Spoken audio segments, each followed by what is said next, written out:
Jesus. Oh, never wearing cowboy boots again. Oh.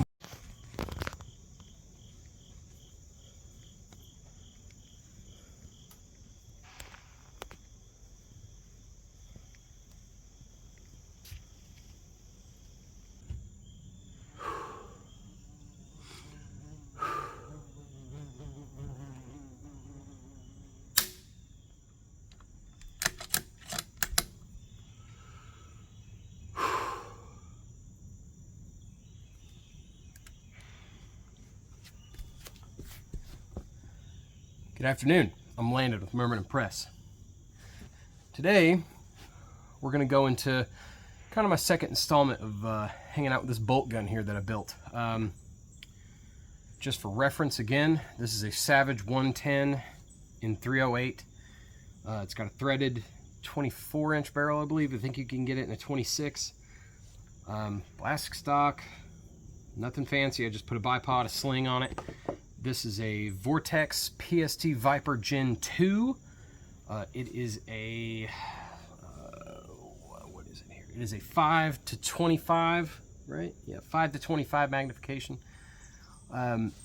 So I'm kind of blessed here with my porch. I've got, I don't know, good 25 feet here, 30 feet, where I can just, hey, easy killer, where I can just lay down, do some dry fire with this thing. I don't have to lay down in the grass or nothing. One thing I did do, I got a Tab Gear rear bag, synthetic beads. You can get different mediums of them, make it more dense or not so dense. I got just kind of the basic one. But I did make one out of a couple little GI socks and some beads I got off Amazon. Right? And this is just a squeeze bag, raises the rifle up, lowers the rifle from the rear. The bipod does most of the work up front. So what I've got down at the other end of the porch though, I cut a little dog target out of some foam core just to give it a little pop against my green and brown backdrop. And I also have some 28mm figures that I've painted. They are there just to give me some scale at like greater distance. I'm not really using them for targets. I'm just trying to get small targets at distance so I can do some, you know, general target awareness and seeing how the reticle works with small things. Even though it's kind of the old meme, right? If I have a target this size and I shoot it at 5 feet, it simulates shooting it at a mile. That is not what that is, or what I'm doing here at least. Here, I'm just getting something small for me to target and dry fire with, and that way I can practice cycling the bolt. All right, the real goal is to fire around and cycle the bolt with having as little movement on target with the reticle as possible. Okay, so I'll show you what I'm looking at here in a minute, but this is just basic marksmanship knowledge that I'm employing here. Okay, I didn't read a special book or anything, but it does take a little practice, right? Especially with a squeeze bag if you've never operated one before. So get down on your gun, all right? I can't really load my bipod. I don't have a sandbag in front of it or anything. But, so I have it from dog target and then 3 figures from my right to the left. One thing I have been doing is just trying to get that reticle about right where the T-box would be on that dog target. A dog target is a simulation of a man in the prone position, right? A head and a pair of shoulders, versus just like a torso target, right? So just going for headshots on this. All right, get your breathing down, get your positioning good.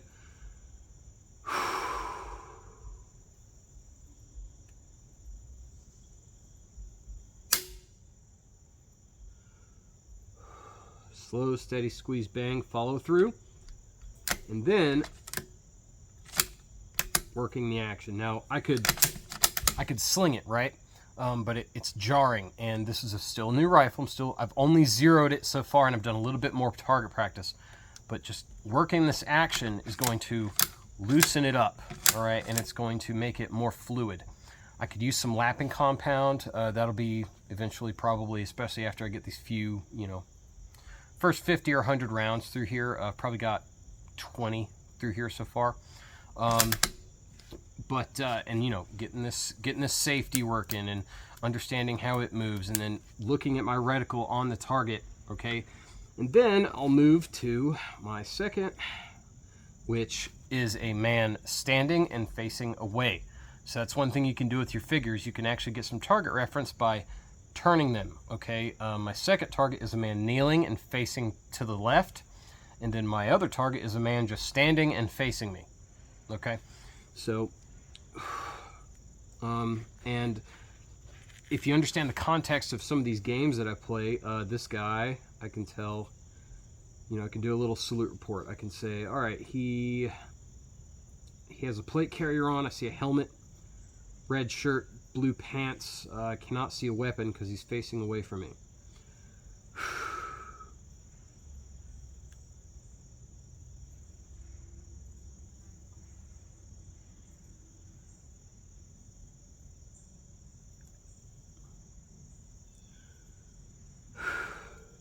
All right.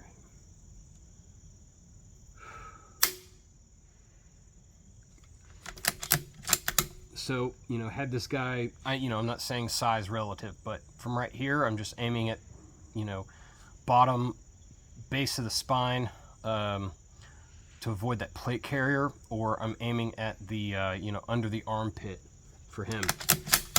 All right, next guy. He's kneeling. Looks like he has a shoulder-mounted rocket launcher weapon. He has some kind of plate carrier on, possibly a flak jacket, but he's kneeling. I can see his face. He has something on his head. It's either a do-rag or a hat. Aiming at the ear.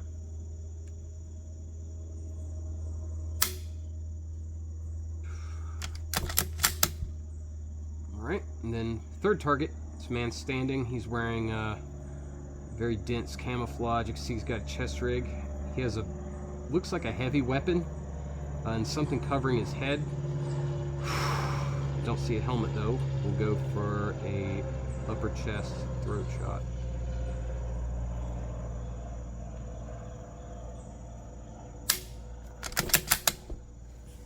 All right, and that's what I've been doing. So getting your dry fire in with your systems, right? Like, you know, this cheek pad is from an older rifle that I had, and this thing's kind of old itself.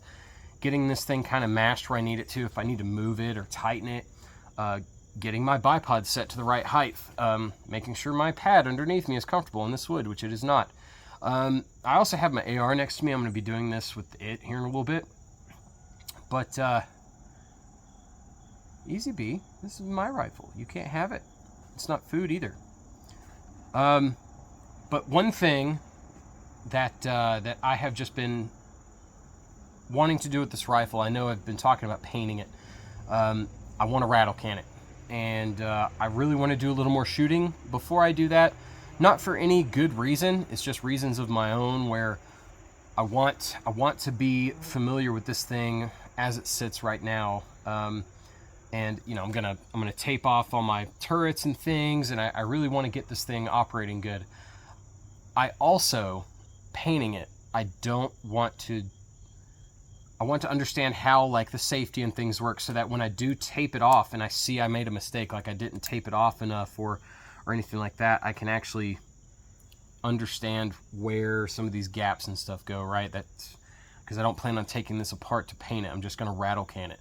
So I'm going to try to tape it off as good as I can, and me working with it is just going to make me learn that better. You know, y'all might be different. I can't look at a manual and just understand. I need to know where my hands are going to sit and where they're going to rub. I need to know that, you know, I'm going to rub it off on the butt pad. Should I just tape it off? You know, I'm going to take this thing off and paint under it. I'm probably going to end up painting the bipod.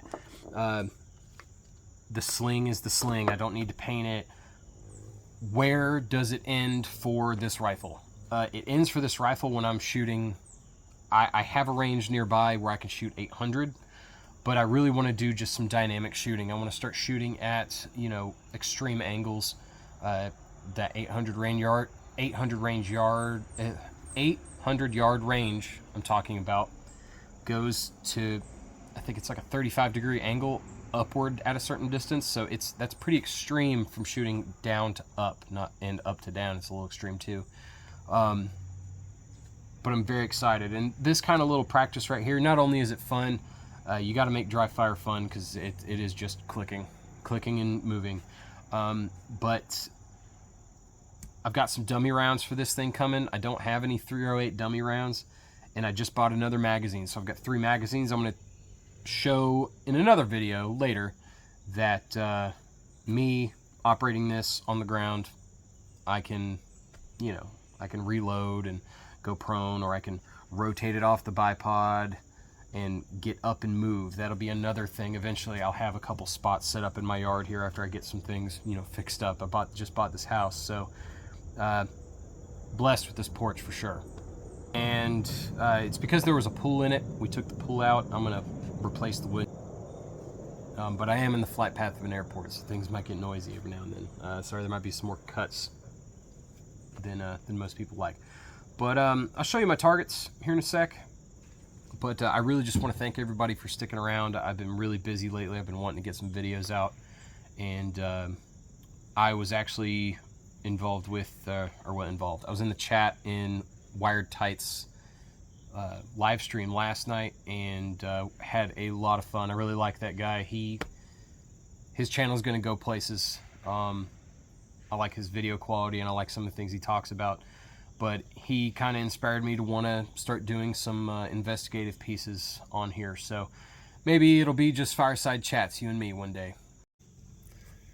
For all my hard chargers, here's the targets. These are Empress miniatures. I painted him in Alpine Flage. He's got a PKM. Painted him in some chocolate chip desert. He's got a Law rocket launcher. This guy is Ember Team.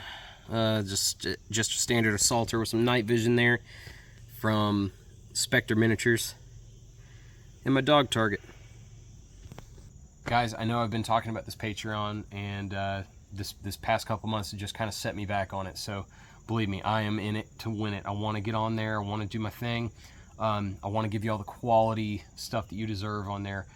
But in the meantime, if you desire more Myrmidon Press content, get on Instagram. Get on Instagram. Get on Instagram.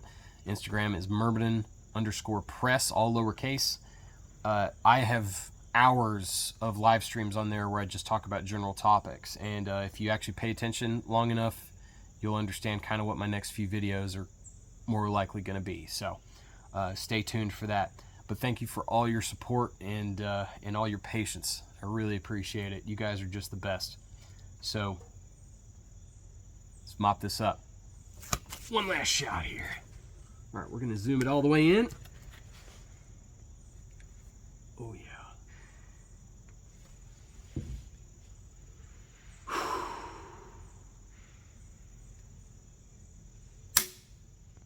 Nice. Find out what's killing you. Kick its ass. Even if you got a dry fire. Stay safe.